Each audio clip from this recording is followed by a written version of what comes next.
Now look at Mossy. Really? Oh, so that's how you're going to play it. You going to do this? Okay, fine. That's all I needed. That's all I needed for him to do that. And it became personal with me.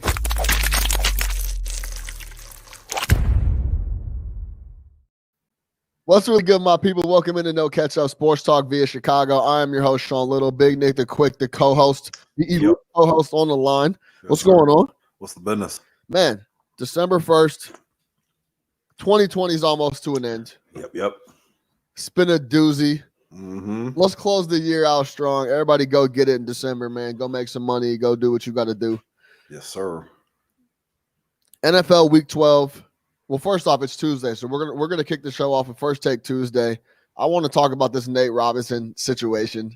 Big Nick the Quick's got some college football stuff he wants to talk about. We'll go over those two things. Then we'll get into NFL Week 12. We got to talk about some of these coaching decisions, and we're going to talk about a guy that we don't want to throw under the bus, but we're going to have to. But a lot of these coaches are making a lot of money, and the decisions they're making are very, very, very, very, very suspect. So we got some videos. We got some clips. Oh, and don't think Matt Nagy's not going to make this show. He will. We'll talk about him. We'll talk about a bunch of NFL guys that I don't know what's going on with the coaching. We'll talk about that. We'll talk about NFL Week 12 in general. We'll talk about the scheduling fiasco with the Ravens Steelers. We'll go over that. And then we'll just, kick back, relax, talk some shit like we usually do. Yes, sir. Big Nick the Quick. It is December 1st. Mm-hmm. Christmas is around the corner. Mm-hmm. We was just talking offline. You said you took Shorty out and was like, just pick, grab whatever you want. It's like that. Pretty well, because here's the thing, man. Like with my daughter being 10, Christmas is more obviously is about her, right? So like all of our focus as far as what we're getting, what we're thinking on, what we're trying to be creative with, like all that energy is spent and money is spent on her. Right. So when it comes to like getting gifts for each other, like this year we've just been like straightforward, like, yo, this is kind of what I want. This is what I need. Like we went shopping the other day, and like you said, I pretty much just told her, just throw it in the bag. Like if you like that, right. It's Black Friday. We're at the store. Yeah, shoes were like 30, 40% off. I'm like, yo, you like those? Grab them. We'll just wait 25 days and you'll get them under the tree.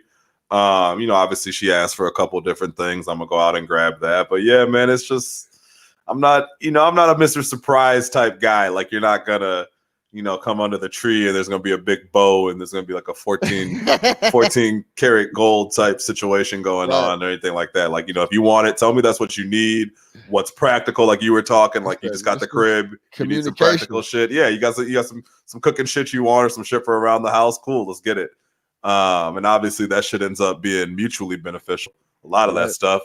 Right. So yeah, it works out. But yeah, with Mia, like this is the year that she's starting to get into like shoes and, she wants to get her clothing and shit like that. So we're trying 10 years old, a decade. Yeah. Crazy. So we got her the Air Max. We got her the Air Maxes, some shit like that. She's getting into all that.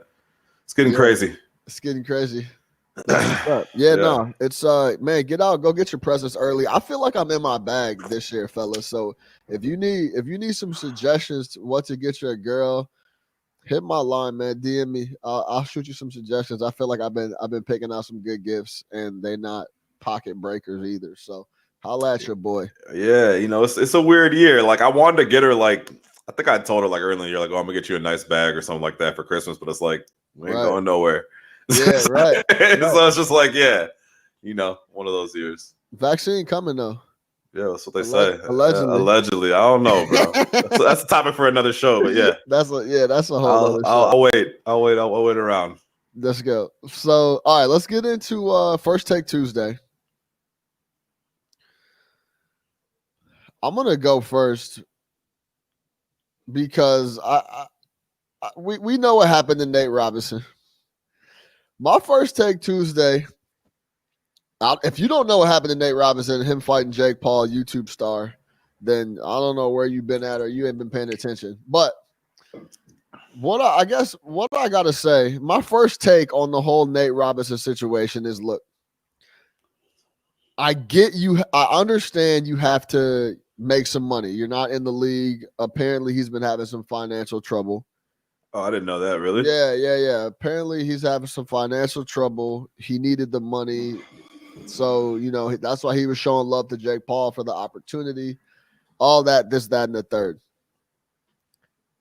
My first take is people, ladies, fellas, stop doing things or doing things, especially in front of people, that you have no business doing and know you can't do. He know he can't fight, bro. When you're out in the street and arguing with someone and you know you can't fight, don't do that. Right. You know what I'm saying? Like, stay in your lane. Stick to what you do. He knew he couldn't fight when he was getting in there, bro. So don't even get in there. I understand if you got to go in there and get the check, you got to go in there and go in there and clinch the whole time. Get clowned for not fighting or get clowned for something else. You can't go in there gung-ho, running around, no defense, not blocking any punches, and go in there and get smoked like that. And get the longest 10 count ever. That first 10 count was maybe 15 seconds. Yo, and if you're look, bro, and if you know you're gonna go in there just to get the check, stay down on the first knockdown. Yeah, exactly. Yeah, don't get back up. Don't come back for more. Don't come back for seconds. Bro, listen, man.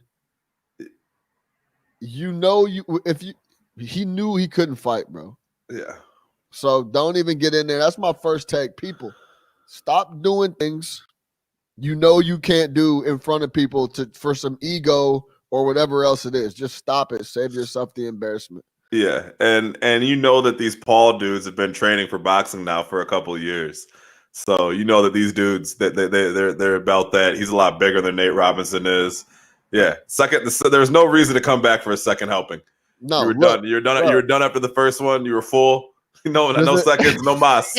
No mas. This is my favorite clip. That's people were doing all types of stuff and for the knockout, doing all types of edits. This is my favorite one. He's singing the hymns. He's trying to get oh, Mamma mia! The sonic rings. First of all, yo, shout out Big Snoop with the "Oh Lord" in the middle while Nate's going down. Snoop was fantastic. Fantastic on Saturday night. Like, get him on the broadcast. It was great. It was fantastic. And it was entertaining. I think, and that was universal across everywhere I saw on the internet. Everyone was like, yo, Snoop killed that. That was great. Snoop was great, yeah. This is the thing, bro. I think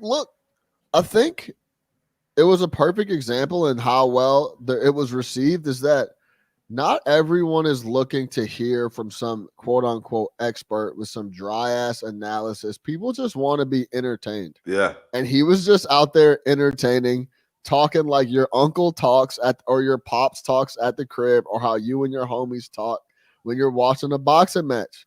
Like, that's the simple as that. Let me ask you this. Do you think the boxing should take notice on that? Like, if you're HBO, pay-per-view, Showtime, HBO's out the boxing game, but if you're Showtime, DAZN, any of these guys now who are the major players, because obviously you and I like boxing, right? But that's not the consensus out there. And even we don't watch all the fights, but it's like, man, something like that, like not throwing Snoop on every broadcast, but like, experiment with the broadcast a little bit, or no? Well, I mean, first of all, if I have anything to do with a network that is running boxing or trying to get, what Snoop would be perfect for? Like Friday night fights. Right? Yeah. With like Snoop. I don't want Snoop on Canelo.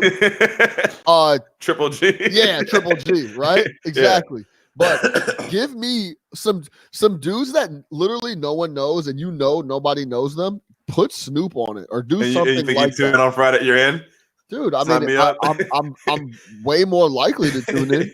Yeah, that's for sure. Put Snoop Dogg on Maction. Right. Like, you know what I'm saying? Like Snoop run, cuz. Yeah. Like, Snoop knows football. Put him on Maction. Well, that's the thing. He knows sports too. It's not like he's gonna get up there and talk bullshit. Like, the man definitely watches his sports. That's not a bad idea. I thought he was a natural too. Like, it wasn't like, let me get comfortable in front of the mic. The man's been performing his entire life. Like, It was just a natural. One day I want to do a deep dive into the life of Snoop Dogg, and I think if I could pick anybody to replicate, like, Snoop's life is perfect. Crazy life. Does not have to leave LA, makes crazy money, and just kicks smokes the pack. Quadruple OG.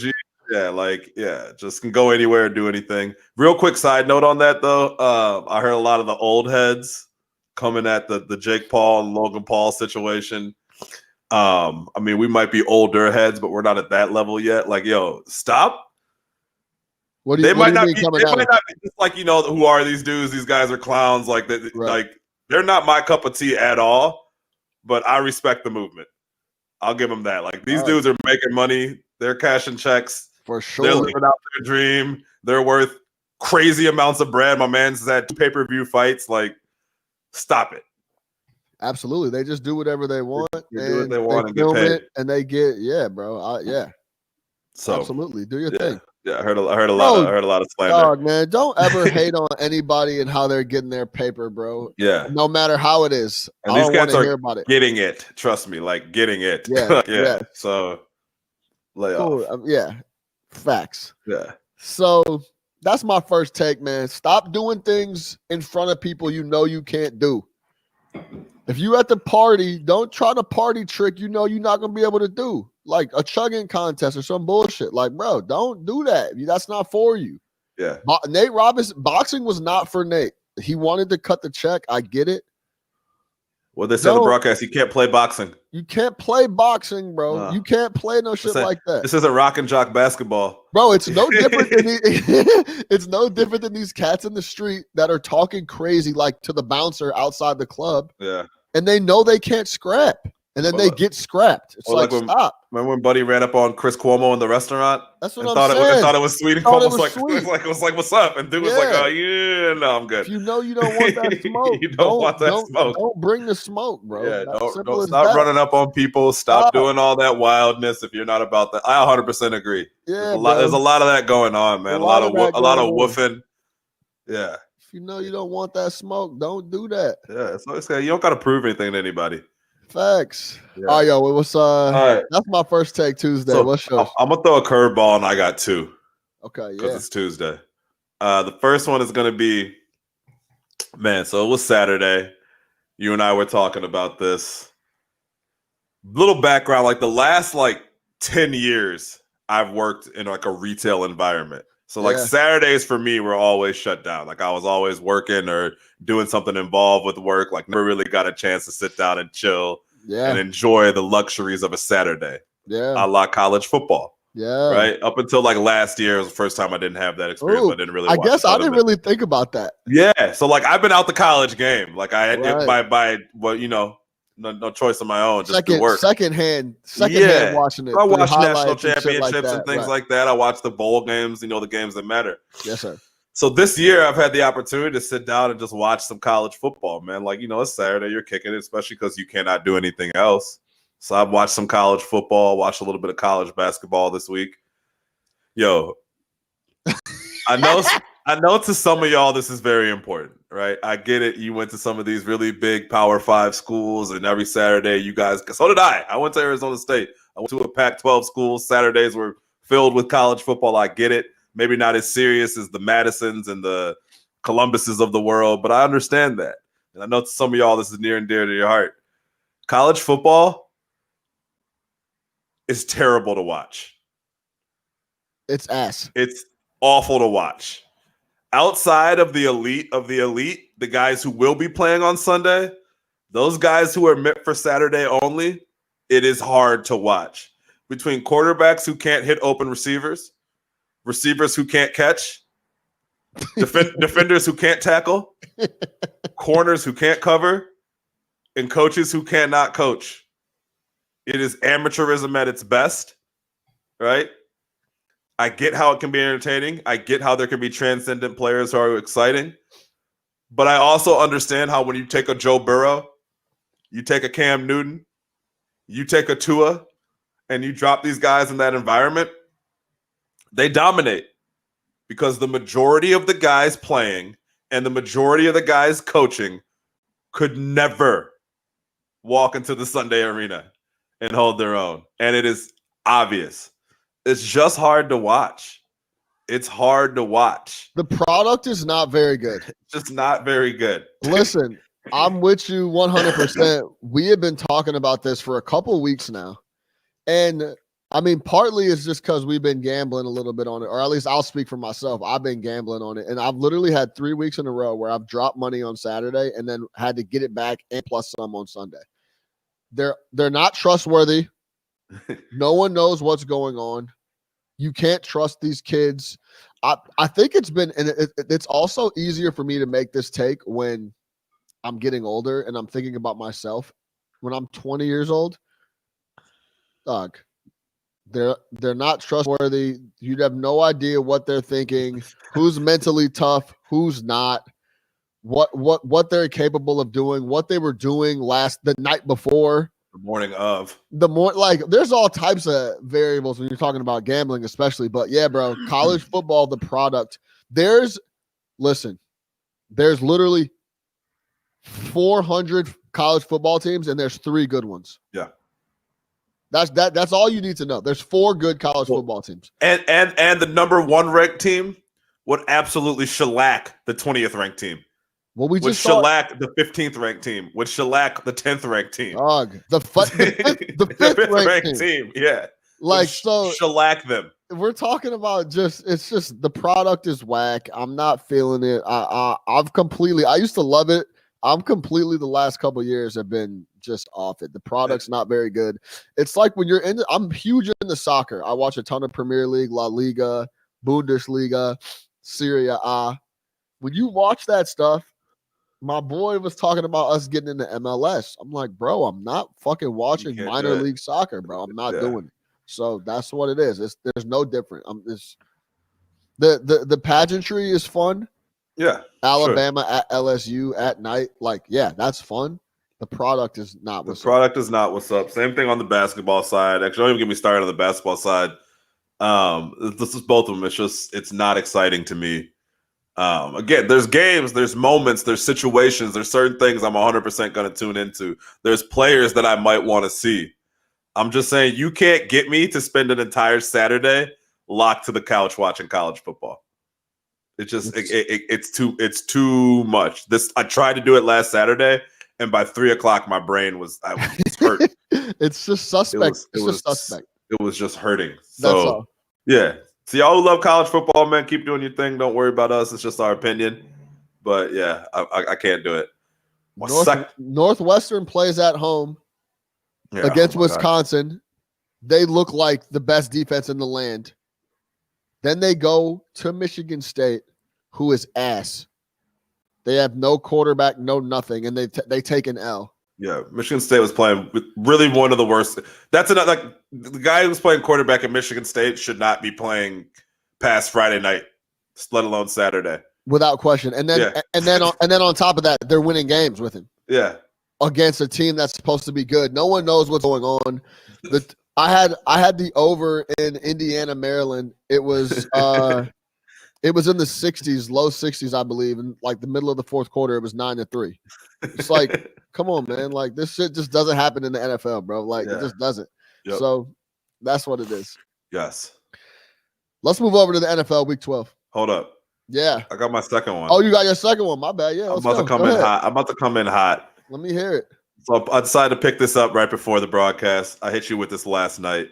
Yeah. Somewhat controversial. Yeah. My second take. If Carson Wentz was black, he would have been ran out of Philadelphia no later than 7 months ago. Let me know when you're ready for me to chime in.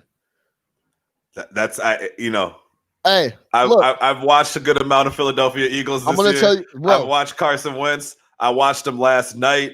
I've seen the highlights. I've seen the lowlights. I've heard the press conferences.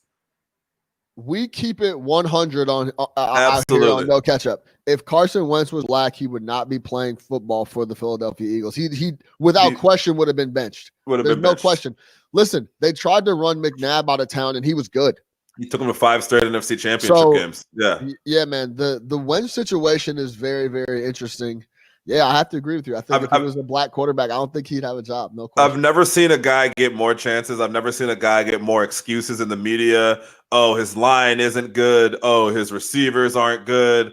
Oh, this isn't good for Carson. It's almost like, so for Carson Wentz, do we need to build like a perfect situation in which Carson Wentz can thrive, because I've never seen a quarterback get more benefit of the doubt, especially not a black quarterback. We would not be getting this benefit of the doubt as a black quarterback. Carson Wentz goes out in press conferences and says, yeah, I'm going to keep throwing it up there. I'm going to keep holding it onto the ball. Are you serious? You think if Cam Newton came out there and said that, are you kidding me? Are you serious? Kyler Murray couldn't even come out there and say that. So I don't want to hear it. If Carson Wentz was in the city of Philadelphia, if Carson Wentz was black, right? If he was Cassius Wentz, he would have gotten ran out of town. Cassius Wentz. If he was Cassius Wentz. No way. If he was Cassius Wentz, my man wouldn't even be able to order a cheesesteak on Broad Street. So I don't want to hear it. I don't bring me any more Carson Wentz excuses ever again. I mean, don't get me wrong.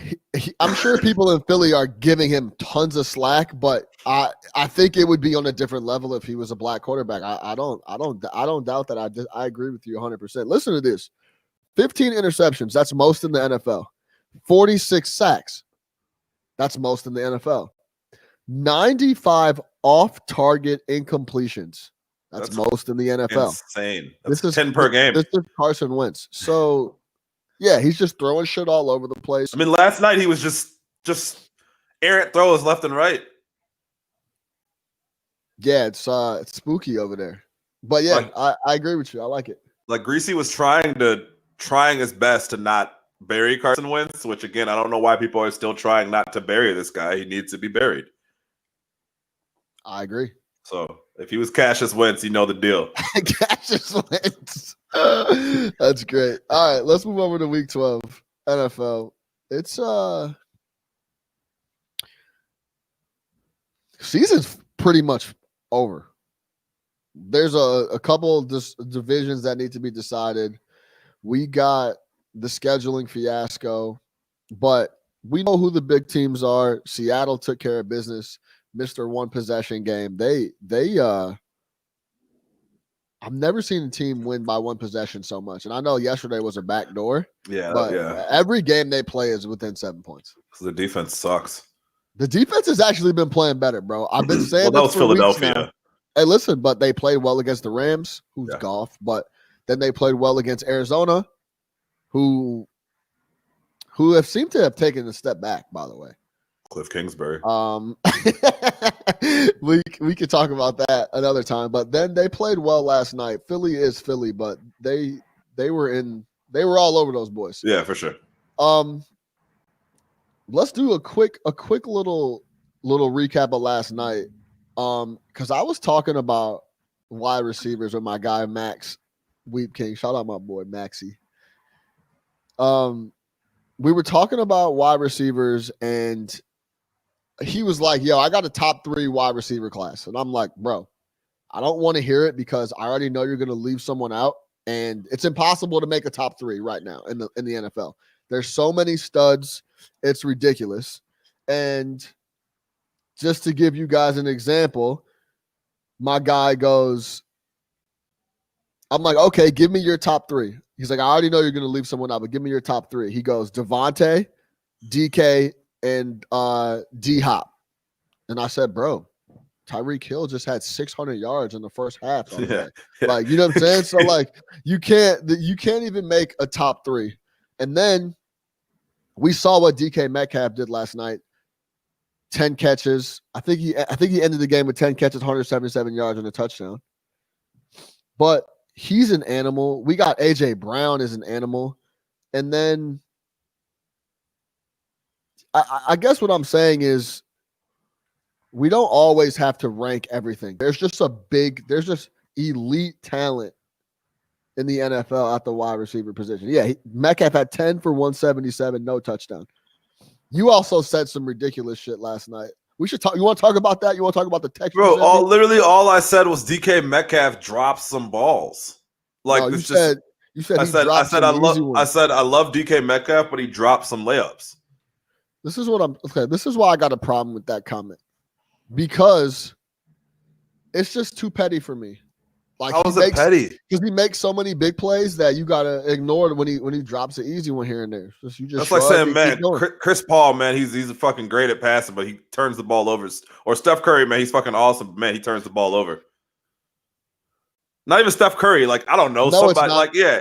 What do you mean he dropped some balls? He's dropped 2 touchdowns over the last 2 weeks. It's nothing against DK. All receivers drop, except for Larry Fitz. Every receiver drops. You know what I mean? I guess what I'm saying is, bro, you could think that you ain't got to. I don't need you to send that in the group chat because it's disrespectful and it's petty. Oh my god! And if Aaron Rodgers misses a throw, but DK's not Aaron. Not that DK isn't Aaron's is one of the best wide receivers of all time, but you just don't mention it because he makes so many other plays. You just got to ignore it. You know what I'm saying? I hear you. I'm pulling up receiving leaders right now. Yeah, pull up the receiving leaders. But look, this is how. Hey, put it like this, bro. DK had people asking Darius Slay if he needed help. This was Darius Slay's response. Chris and then Ed Kratz. Slay, was there any discussions on the sideline by you or anybody that you know of to possibly get you some more help as Metcalf kept having that big game? Hell no, I don't need no help. What kind of question is that? Next one. First of all, I know you're a professional athlete and you're not going to give someone the pleasure of saying, yeah, I needed some help on buddy.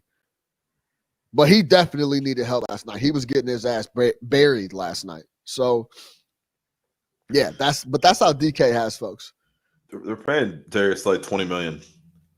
Yeah, he got out of Detroit. He got out of Detroit with the quickness. And he was talking shit. Detroit and Philly and Chicago, all the same team. They're all the franchise is just in shambles across the board. All three. So it doesn't really matter. Travis Kelce puts up receiver numbers. First of all, he's third in the league in catches, or fourth in the league in catches, and third in yards. Like it's not even a tight end anymore. Tyreek Hill has 68 receptions. Tyreek Hill has 13 touchdowns already. Well, that's what I'm saying. The cheetah. He's saying, they call him some help. I love that. I told my boy, I'm like, bro, I already know you're going to give me 3 wide receivers and you're going to leave someone out. And then he didn't even mention Tyreek Hill. Like I could guarantee you that Tyreek Hill didn't even come across his mind when he said that. And Tyreek Hill is an animal. Stephon Diggs. Diggs is good. Animal. Like, I mean, I don't even discuss. Keenan Allen putting up numbers. Keenan Allen is a beast. AJ Brown is a beast, bro.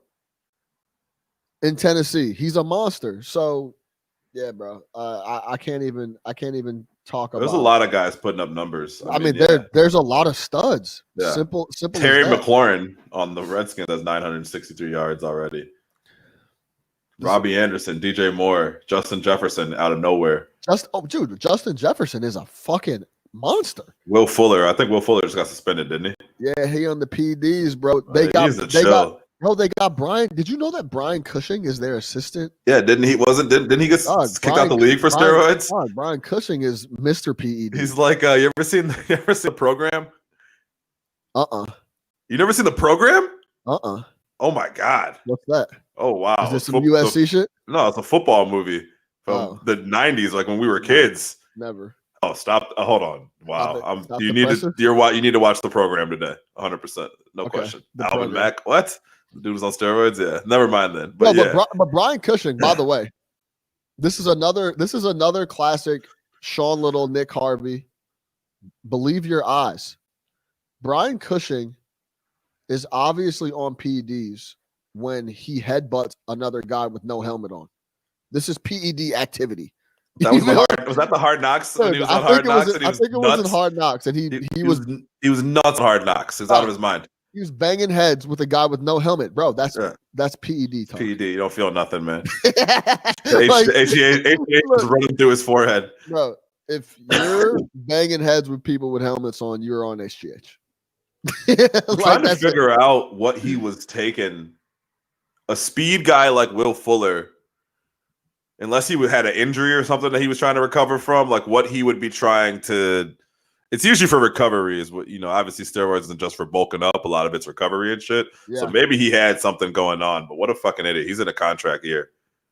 Well, this is the thing, bro. I mean, there's the HGH and the growth hormones are so wild now that who knows even what they like. I mean, it could be for oxygen levels. It could be for all types of shit.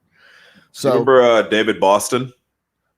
How could I forget the most yoked wide receiver I've ever seen? Yo, DK Metcalf. Y'all think DK Metcalf is big? Go look up David Boston at his pinnacle when he was in the NFL. They said he got so big, his legs got so big that he couldn't make cuts anymore, and he could just run in a straight line. So he couldn't break out of his routes because his thighs were too thick. But that David dude Boston was the original DK Metcalf. He said he came out of Ohio State at 215, and by like his third year in the league, he was like 260.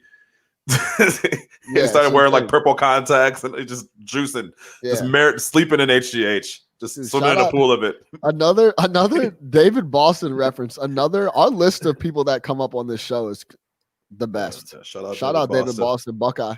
Probably all types of fucked up. Yo, that was David Boston used to go head up with Charles Woodson. Yeah, he did. Back in the day. That's when that's when I really loved college football. I was a shorty. That's when Michigan was actually good, right? No, shout out Lloyd Carr, the real Bo Schembechler. Yo, Lloyd Carr, the real Bo Schembechler. Yo, the statue of Schembechler should read, "This is actually Lloyd Carr." That's what it should say under Bo Schembechler's statue. Don't think this is Bo. This is actually Lloyd Carr. Like, don't get it twisted. Speaking of coaches, let's get into the NFL. Talk about what's been going on with coaching in general. Even last night, Pete Carroll. I mean, he's not calling the O, right? I love Pete Carroll, so I'm not gonna slander Pete, but he's not calling the O. But yesterday, early in the game, it's 4th and 1. I think it might have been 3rd and 1, but actually no, it was 4th and 1. They went for it and they ran like some type of reverse or something, and it gets stuffed. Tyler Lockett. Dog, man, your quarterback is Russell Wilson, bro. Just let him, if you're going to do anything outlandish, make sure that motherfucker has the ball in his hand. Like, let him decide if he's going to do something stupid. Like, that's it, bro. Because we've been talking about the NFL coaching, some of the decisions. We had Anthony Lynn over the weekend. We had Adam Gase lying on the press conferences. That's incredible. I have the clip. We're going to talk about that. We have Matt Nagy. I love that guy. We have Matt Nagy's. I don't even know what he's talking about. He's talking. He's got some nerve, is what he's got. He's talking to the camera like he's talking to the team in the locker room. We're going to talk about it all. Fake. He said he's fake mad. Yeah, dude. There's a lot of stuff going on. We're going to look at here. Yeah. But let's start with. Essentially, we want to talk about coaches making millions of dollars and are running billion-dollar teams, and they can't complete simple tasks like having some creativity on 4th and 1. Here are the Jets, a compilation of 4th and shorts for the New York Jets. They run it right up the middle. Gore is stuffed. P. Ryan in the backfield. P. Ryan gets the handoff, and he didn't get there. On 4th down. Here's Bell. 4th and short. Hopping close to the sticks. I don't know if he got it. Instead, they had the play called. He got it. He dug through, even with a nice hit. Adams gets the call, and he is stopped. Barely made it. That's just the fact that these all happened this year. And it's literally a compilation of the same exact play. They're all halfback dives. Now one really stuck out to me. But before I get to that one, I want to talk about this. Frank Gore is the man. I get it. But don't run him single back up the middle on 4th and 1. Give him a fullback or some type of help. But the guy has got 14,000 miles on his leg. The guy has 14,000 miles. He's 35 and has had 4 ACL reconstructions. Like, come on, like, help my man out. But the one that really blows my mind, and I see this still all the time in the NFL, is the read option with a quarterback who can't run. So why are you running a veer option quarterback read with Sam Darnold, who is no threat to run anywhere? I don't understand this. This is what I don't get. Like, we were seeing stuff with the Bears where Nick Foles is running like a read option. Like, am I going to give it or keep it? Bro, he's giving the ball up. Sam Darnold is not going to pull the ball and run around anybody. So professional defensive linebackers know this, and they're keying in on the running back. Stop the madness. I think this is why I'm not out on Darnold. I know the film has looked terrible, but I really don't think that they have given that guy any chance to succeed over the last 2 years with this guy as his head coach. It's just tough it's tough to evaluate guys when they're in like brutal positions. But I'll say this, I mean, we're going to get to Anthony Lynn and the Chargers, but the talent always kind of shines through. Like Herbert has been shining. But he's also throwing to Keenan Allen and Mike Williams. That's true. But still, I mean, Darnold does a lot of shit that's not on Gase either. Yeah, he turns the ball over. He's a walking turnover. Yeah, so it's a little bit of both. But I hear you, man. It's tough to get a real evaluation. That's why we always go back to talking about guys and situations. Yeah. And that's all massive. Where you go, where you end up. I understand Pat Mahomes is the most talented guy a lot of people have ever seen, but Pat Mahomes is not Pat Mahomes if he doesn't go to the Chiefs with Andy. Right. Yeah, he could go to the Jets and play for really Adam Gase and deal with that. He might be really good. Like, hey, this might be a hot take. If you flip Deshaun Watson and Pat Mahomes, you put Watson in Kansas City, he may not have won NFL MVP, but I could see Watson winning the Super Bowl. Yeah, for sure. Like that system and the talent that's around Pat in Kansas City with Andy Reid and Bieniemy at the trigger, he's in a great situation. We saw again. Go back to that AFC playoff game, Chiefs Texans last year, and explain to me how that's Deshaun Watson's fault. They're up 21-3. And he starts fake punting and doing all types of crazy shit like that. Deshaun, he's not calling the plays. You know what I mean? He's not making that decision. So, yeah, you're 100% right. You got to put these guys in the right situation. Obviously, Darnold's not in that. Do we have that other Gase clip?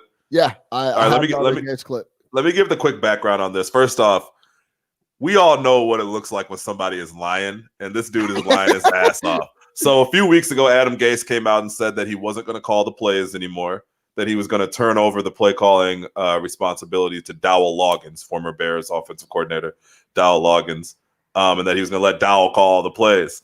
So at the press conference, these guys, a couple of reporters who have been watching Loggins all game, not do anything. They're like, he's clearly not calling the plays, and Gase is. They decided to ask Gase about it. And Gase, every classic sign of lying is present in this press conference. It's truly incredible this guy's still employed. Shout out the Jets. Here's Adam Gase. I didn't take over. We did this. We've done the same thing in the last 4 games. We were watching Dowell through the whole game. He wasn't doing anything. I mean, he was just standing there. He tells me it's not hard. This is not hard. We go through it the drive before. Hey, these are the 3 plays. I do the third downs. So what happens after the 3 plays when you have a series? Because we were watching one where Dowell was talking to Frank Pollock. He wasn't calling the plays. You were. What part of the game was it? I want to say that was the third quarter. Yeah, when we got down, then I was trying to do some of the 2-minute stuff.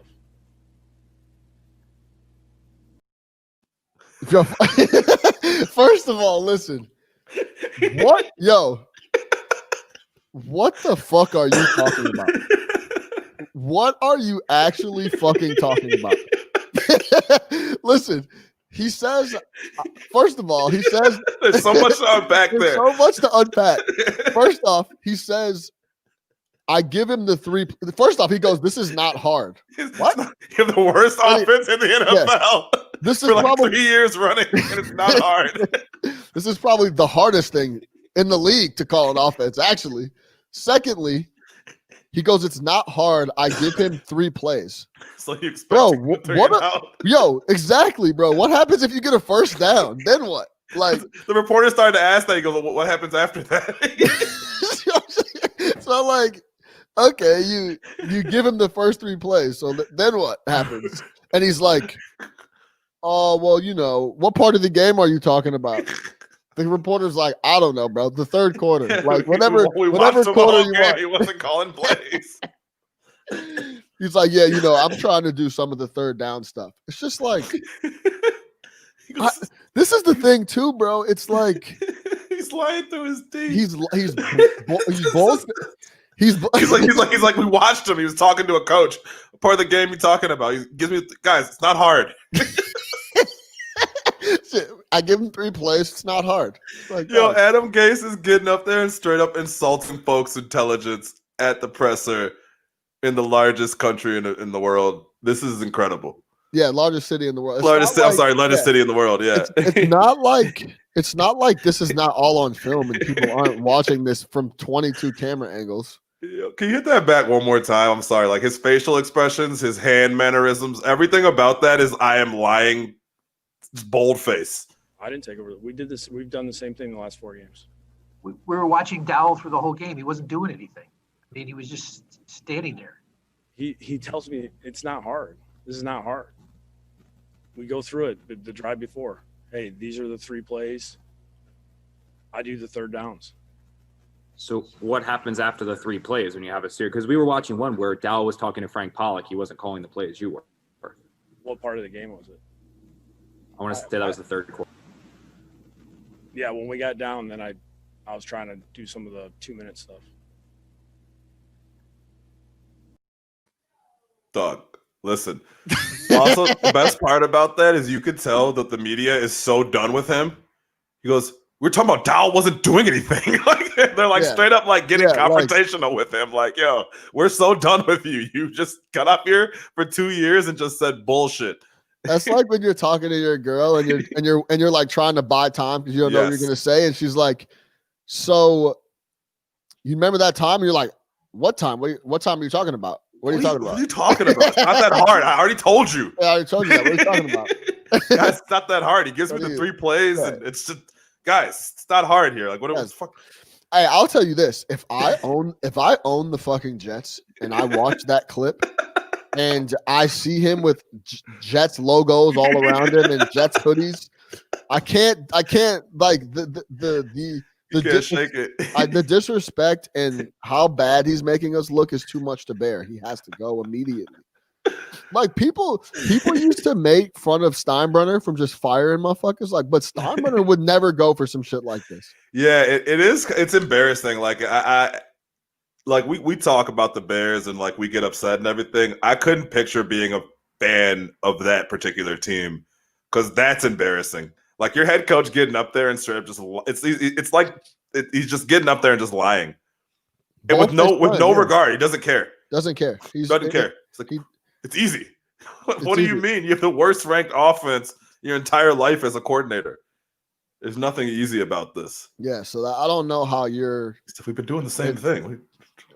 That is a classic clip, man. Yeah. I know they're so bad they don't even get coverage anymore, but like that should be all over the place because I've never. Yo, will you do me a favor while I pull up this other clip? Look up how much Adam Gase is making per. Look up him. Look up Anthony Lynn, and then I want to know Nagy's deal too, because we're not talking about small cheddar here, and these guys are up here. Adam Gase is $5 million a year. No, they just don't. At the end of the day, they just don't know what they're doing. $5 million on a 4-year deal for Adam Gase. He'll be fired at the end of the year, so he'll collect another $10 million. 5 per for 4, so 4 for $20 million. Yeah, it's just like it's insane. Anthony Lynn got an extension. Look, so let's talk about the whole Anthony Lynn situation. Now, we're watching this very closely as well because we have a wager on the over on the Chargers. We're interested. We're very interested. First of all, I'm interested 3 times over. That thing had tentacles for me. It was all over it my entire Sunday. Yeah, first of all, we won't even – there was a situation before the half where he let 15 seconds run off.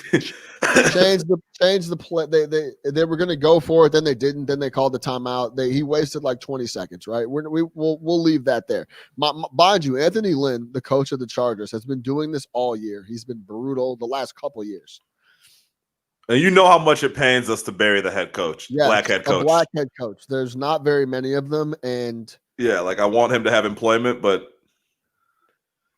Anthony Lynn can't do it. Like that's it. Simple as that. So look, first we won't talk about why it's even 4th and 25 because your team is undisciplined. You're calling a bunch of bullshit plays to close the game. You've already turned it over 3 times in the second half. 4th and 25, you somehow complete a Hail Mary, a 65-yard Hail Mary off a couple tips. You're just trying to score a touchdown to try to get the onside kick. You then run up, don't spike the ball. You run the ball up the middle, clock runs out. You complete a Hail Mary on 1st and goal from the 5-yard line. The next 3 plays with no timeouts, you run the ball up the middle. You then throw a pass that doesn't make any sense. The wide receiver didn't even know. No one knew that the play. The ball, he threw it to the wide receiver's back. No one knew the play. Then on the last play of the game, essentially, that was classic. You run a QB sneak where the people think it's a pass. All lines pass protecting. No one knows what's going on, and literally could have killed your rookie quarterback. Could have killed him. Then, after the game, you're getting questions, and this is how you're answering them. But Austin was tackled in bounds, and you let 15 seconds tick off the clock before you took the timeout. Why not take the timeout earlier there to save time? I'm not sure.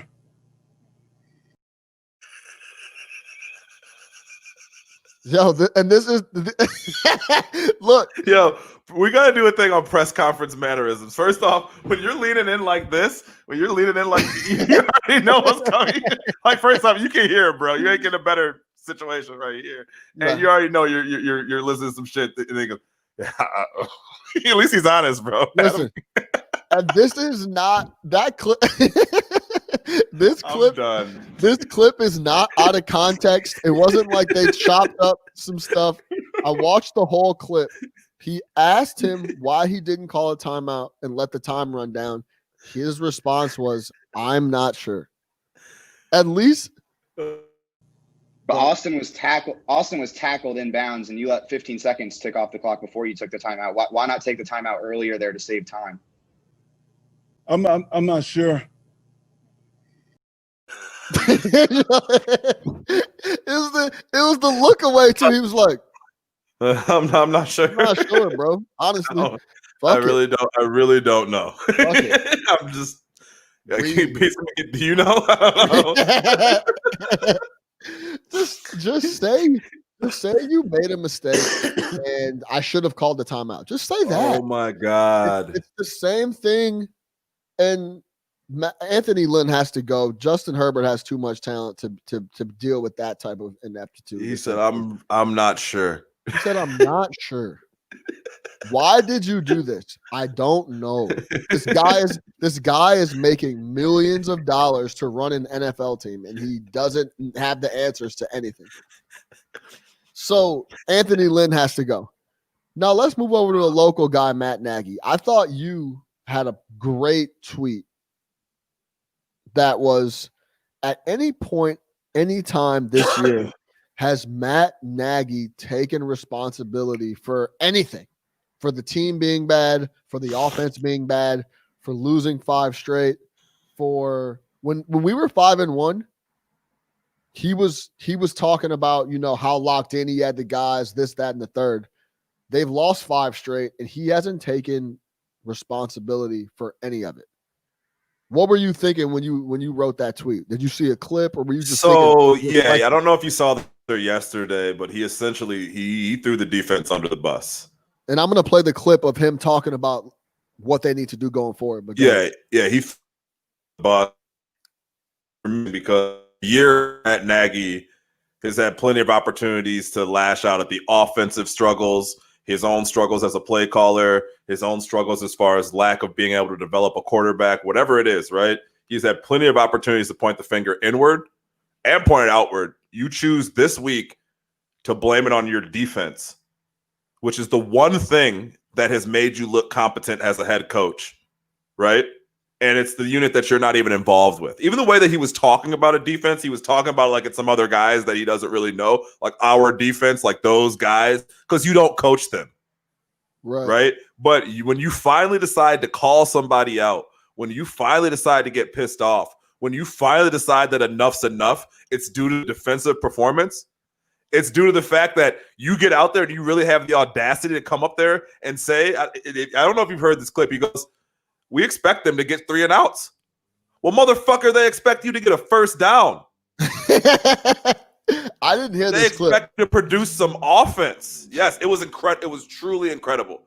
My first tweet before that, I was like, fuck him. He's a fucking clown. Get him out of here. Yeah, he goes, when those guys get out there, we expect them to get 3 and outs. That's what we expect from our defense. That's what we're set up. That's the style of play that we're looking to play. Like, you have some nerve to get up there and blame the defense and tell them that they need to do better. When you as an offensive head coach cannot produce a touchdown, cannot produce positive yardage, can't win a game when your defense is only giving up 20 to 25 points. You can't do it. You have won 7 games where you're, as a head coach, where your offense has scored fewer than 20 points. You know what those are called? Defensive battles. You know what it means? You weren't involved. Yeah, You've never called a defensive formation. You have never called a blitz package. You have never coached these guys. You don't work with the corners. You don't work with the defensive ends, right? Hey, bro, look. It was a bye week. We've lost 4 straight ball games. We're playing our heated rival on Sunday Night Football. And the team came out completely lackadaisical and wasn't ready to play. That's all on you, the head coach. Shout out our boy Cody P in the comments. He said the defense looked exhausted after the second drive of the game. The defense doesn't carrying you. Because the defense is not jazzed up to play for this guy and this team. They don't care anymore. They have completely checked out, like you said. This is Matt Nagy yesterday in a presser. Whatever it is, I know this. We better wake our tails up. Every freaking coach on the staff, every player better wake up and start understanding where we're at. Have some personal pride. Have a freaking sense of urgency. Know where we're at. Have some pride into who we're playing for and why we do this, and then go find a way to win as a team. That's my challenge to every single person in that building this week. Is that, and so yesterday was flat out embarrassing, and our guys know it. I'm not telling you something they don't know. They know it, but we're gonna step up. And all coaches, all players, and we got 5 games left. So for us, it's our own personal challenge as to where we're at and how we're going to do this thing. But that performance yesterday is ridiculous and can't happen. And obviously that starts with me. Wow. Okay. Who was he talking to? I have no idea. I wish I had. Yeah. Who was he talking to though? That sounds like something he needs to be saying to himself. Everything sounds like something he needs to be saying to himself. That was the point of what I said yesterday. This guy at no point has said, I have failed this year. I have not seen him take any ounce of responsibility for what's gone on. No, he's been pointing the finger all year. Execution. When you say words like execution, right? That's a buzzword. That is pointing the finger. I've talked to every coach. Motherfucker, you're in charge of the coaches, dude. Like, what happened with the bus stops here? Like, that's your staff. You are in charge. The offensive line, $4 or $5 million a year. The offensive coordinator isn't getting paid that. You are the CEO. You are the boss. You are in charge. Anybody who's ever been in charge of anything knows that. You don't get to be in charge and get all the perks of being in charge, but when it comes time for the blame or to answer the hard questions, you just point your finger at everybody. If there's any reason to fire him, it's because of that. Yes. That behavior, that attitude is not leadership. That is piss poor leadership. That is the definition of awful leadership. Leaders who constantly point the finger. When in reality, like, let's look here. It's not like your offense is putting up 35 points a game. You're an offensive head coach with the second worst offense in the NFL, and you have the nerve. You have the nerve to point the finger at anybody else in that building. I wish we had this defensive clip, because I think if you heard it, you would be jumping through your roof right now. Because he literally said, we expect you guys to go 3 and out. Meanwhile, you are heading a unit that cannot score points, that cannot produce yardage, that can't keep its defense off the field. All these guys have done is score touchdowns for you, create turnovers, play their ass off, constantly go on the field and not say shit. And you want to throw these guys under the bus and talk about expecting to go 3 and out? What fucking fantasy candy land do you live in? How dare you get up on there and start telling guys they need to find their toughness and look inside themselves? You get up there and say, I need to do a better job. Yeah. I'm coaching for my job. I realize that right now. I want to show this organization, show these fans, and show these players that I'm the guy who can lead this team. This is on me. 100%, bro. This is on me. Yo, even if you're gonna, since we're talking about coaches lying, even if you don't feel that way, fucking lie and say that to the camera. What you just said in the clip I just heard, you need to be saying that to the team. You might say that behind the doors in the locker room to the team, but bro, you hit it dead on. He doesn't take responsibility for shit, for anything. This is to all the coaches in the building. This is to all the players. We need a kick in the tail. We got to keep going. This is for pride. Dog, that's a bunch of rah-rah bullshit. Say that to the players, but then come out and take some responsibility in front of. He doesn't take any responsibility for anything. Here we go. Forgive me, it's a paragraph, but this is what he said, part of what he said. Yeah. I think that the thing that I start off with is what I started on the beginning of the game. For them to go on this 14-play drive, 75 yards, for them to go down and score, that's not who we are as a defense. And so when you look at this thing big picture, they basically had 3 drives and around 36 plays, and 22 out of those 36 plays were 5+ yards. That can't happen, and our defensive guys know that. You have to be able to shut them down and not allow 16 first downs in 36 plays. 5 of 6 on third down and 3 touchdown drives. That's not who our defense is. And our guys, they need to understand where we're coming from with that and how we feed off them as a defense. They've done a hell of a job all year long, but yesterday was not where we need to be. Yeah, it's ridiculous. It's ludicrous. That's ludicrous. It's almost like Khalil Mack should come out and be like, look, like on some straight response, like, bro. Read some offensive stats. Yeah, hey, exactly. in the Colts game, we went 3 and out, 3 and out, 3 and out, interception, 3 and out, 3 and out, 3 and out, interception. That's not who we are as an offense. Well, apparently the fuck it is. Yeah, like, no, but that's for not real. who we are as the defense. If I'm Pagano, Vic Fangio wouldn't have gone for that shit. I'll tell you that right now. Vic would have got up there and be like, hey, youngin, calm down. Youngin. Settle down. Yeah. No, So- man, it is. It is true though. It's just no, man. He's got to go, bro. We said it the other day. We said it last week. Get this guy.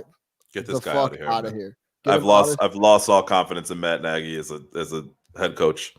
And even when like shit was going well and he was doing the dancing in the locker room and all that, like cool. That's when the offense was a little creative and we were getting stuff done. But this guy is just not the answer. It was still the defense, though, man. Your whole tenure as a head coach.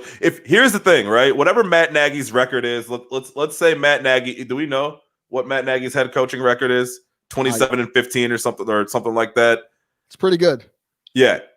If Matt Nagy had an average defense, right? Or even slightly above average defense, he's maybe a 500 football coach.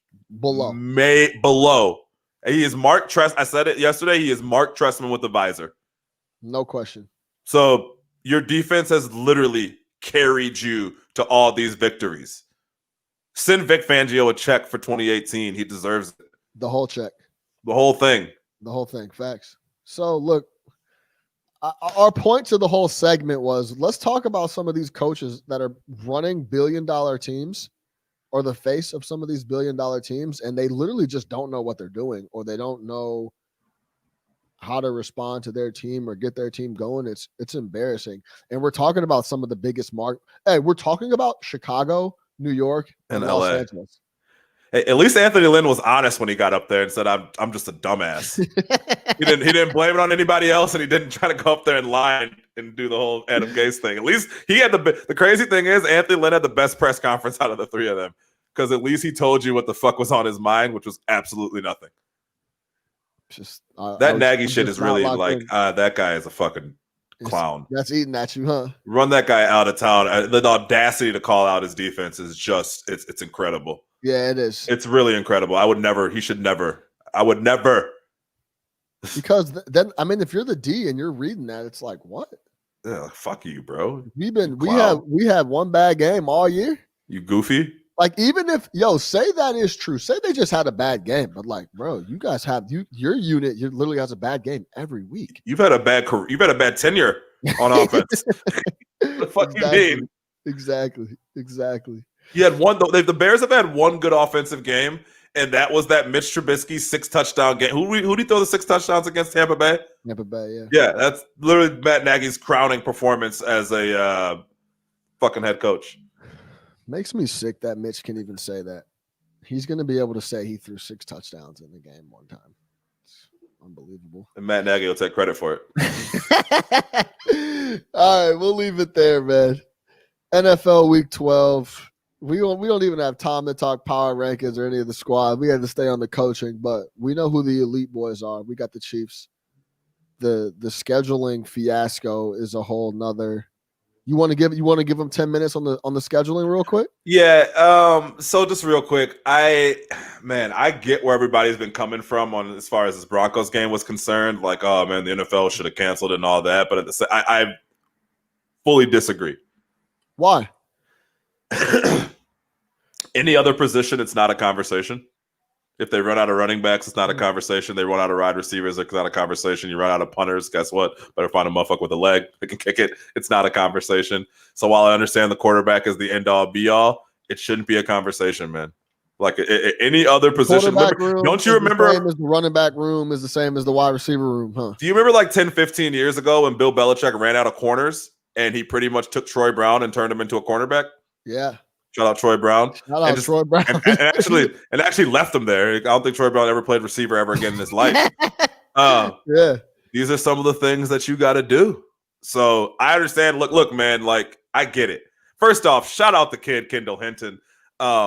Anybody feeling bad for him, don't.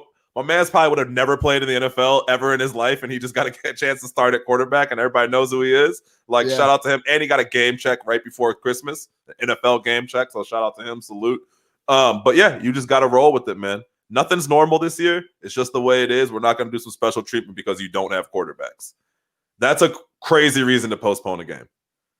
The Baltimore-Pittsburgh thing, though, that's a whole nother thing. Hey, look, really quick. Yeah. Before we move over to Baltimore-Pittsburgh, I'm going to say this. The NFL doesn't let that game be played if the Broncos are in contention. You really feel that? If they're yes, I do. If that was Tampa Bay, they don't let Antonio Brown play quarterback. Like, that's my opinion. I think the NFL is very selective. Bro, they run everything and do whatever they want. So I think that they're like, the Broncos are shit anyway. Who cares? We're not about to jump through a bunch of hoops for a team that's not going to make the playoffs anyway. So I don't care who they play at quarterback. Do you see what they've done to get this Baltimore-Pittsburgh game played? You feel me? Yeah. Like, I don't think they do all this if it's Broncos, Jets. You feel what I'm saying? Like, I wouldn't be surprised if it was Broncos, Jets. They just canceled the bitch. Well, see, like, I don't know though. I think the whole reason they don't want to cancel this game is not because who's playing. It's just they don't want to lose any TV revenue. Every game canceled, that's TV revenue out, right? So the revenue is pretty much is what it is because there's no gate revenue. So they pretty much know how much they're going to make, right? And each game, the broadcast, CBS, Fox pays them X amount of dollars per game. If you cancel the game, you lose that money. with no real way to make it up. So I think that's why they're so hell bent on keeping this game. Yeah, to the fact where they're going to put it at 2:30 on a freaking Wednesday because I think CBS or whoever has something else that they need to show that night. I think it's NBC that has it. NBC has something that they want to show, something stupid. So it's like The Voice or some shit. Yeah. So I think it's just about the money. I mean, you're pushing a game out till Wednesday, and half the team has COVID. And you're going to put these guys on a plane. Yeah, they haven't practiced or anything. But they haven't practiced. Like, guys haven't practiced in 10 days at this point. So, like, the NFL is hell-bent on not canceling a game. It's not going to happen. Is that what you were getting at? Yeah, that this is proof that they're hell-bent on not canceling a game. This game went from last Thursday to this Wednesday. Yeah, I mean, we talked about it before the season, bro. The NFL doesn't care about your health, doesn't care about what's going to happen. And they're just going to run you out there and you're going to play. You don't want to play? We'll find someone that'll play. Yeah. Like, simple as that. And I think they could care less about COVID. They're doing it for optics. They wouldn't play this game if they cared about COVID because every day someone from the Ravens is testing positive. Like, they clearly have an outbreak. I don't really know what else you need. Yeah, I mean, and we're talking dude, I don't have to beat a dead horse. We already know the NFL doesn't care about the players. And there are Ravens players who are saying, like, we're not getting on the plane to fly out there when we don't even know who on this team has it and who doesn't. Right. Really? So, they said that? Someone said that? They said that there's some concerns from amongst players who are saying we don't want to hop on the plane because, it's fucking half our team has COVID. Right. And the testing is, sus. Yeah, super sus. Nick Saban pack. Exactly. So yeah, I feel it. I think it's interesting, but I think this is what happens when you let Goodell and a couple people literally do whatever they want. They'll do whatever they want. Yep.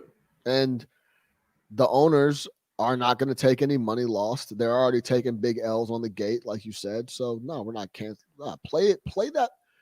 Playing the game Wednesday afternoon is like, bro, just get the fucking game in. I don't care when it is. Just play the game, put it on TV, and people are going to watch it. So it doesn't matter. Play it whenever you want. Yep. So, yeah, we'll see because now the schedule after the game Wednesday is interesting because when do they play again? Are they gonna play, like that's what I need. If they play on Sunday or I don't know, the NFL fuck around and play Thursday night. You want to do it back to back? Back to back, double back to back. Yeah. So who knows? Yeah. So we'll see what happens there, but that's where we'll leave it. No catch up. Sports Talk. He said Nagy's gonna get fired and blame the defense. Blame the D. Yeah. Shout out Cody, man. Cody always rocks with us. That's funny. For Big Nick the Quick, I'm your host, Sean Little. Make sure you subscribe everywhere, YouTube, iTunes. You know the drill, man. Tell the homies. No catch up. Sports Talk via Chicago. We're here weekly. We're back Friday. Tap in with us.